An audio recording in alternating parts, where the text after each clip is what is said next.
Hello বন্ধুরা, আজকে আমি ডিনারে চিলি পনির বানাবো।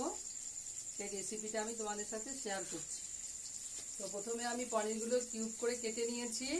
এবার এর মধ্যে আমি দিয়েছি একটা ডিম, কর্নফ্লাওয়ার, গোলমরিচের গুঁড়ো দিয়েছি অল্প, আর নুন দিয়ে পনিরটাকে রেডি করেছি। তারপর এটাকে আমি ফ্রাই করেছি, হালকা ফ্রাই করে নিয়েছি।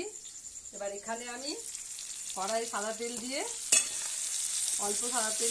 পেঁয়াজ, ক্যাপসিকাম, টমেটো আর আদা রসুনটা আমি এরকমভাবে কেটেছি, জুলিয়ান করে কেটেছি। তোমরা চাইলে এটাকে বাটাও দিতে পারো, কোনো অসুবিধে নেই।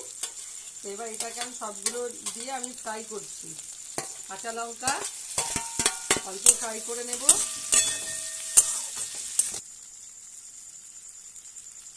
এখানে পেঁয়াজ, ক্যাপসিকাম, টমেটো, আদা রসুন আর কাঁচা লঙ্কা, এটাকে আমি ফ্রাই করে নিলাম।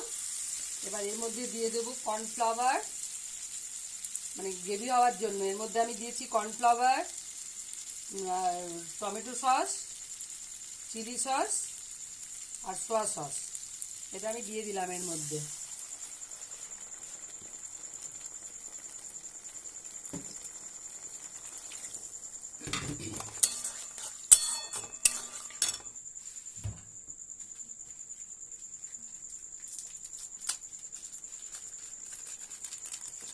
এর মধ্যে একটুখানি কাশ্মীরি লঙ্কা দিয়ে দিচ্ছি, কালারটা ঠিকঠাক আসার জন্য।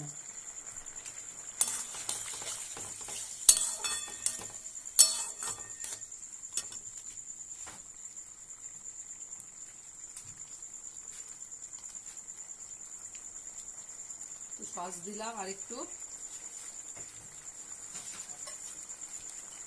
একটুখানি চিনি দিয়ে দেবো, খুব সামান্য।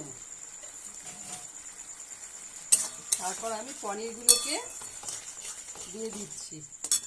পনিরগুলো দিয়ে এরপর আমি এটা পরিবেশন করব। তাহলে আমার ডিনারে চিলি পনির রেডি হয়ে গেল।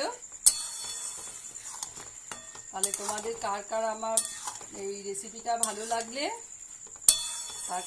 লাগলো আমাকে অবশ্যই জানাবে। পরে আবার দেখা হবে।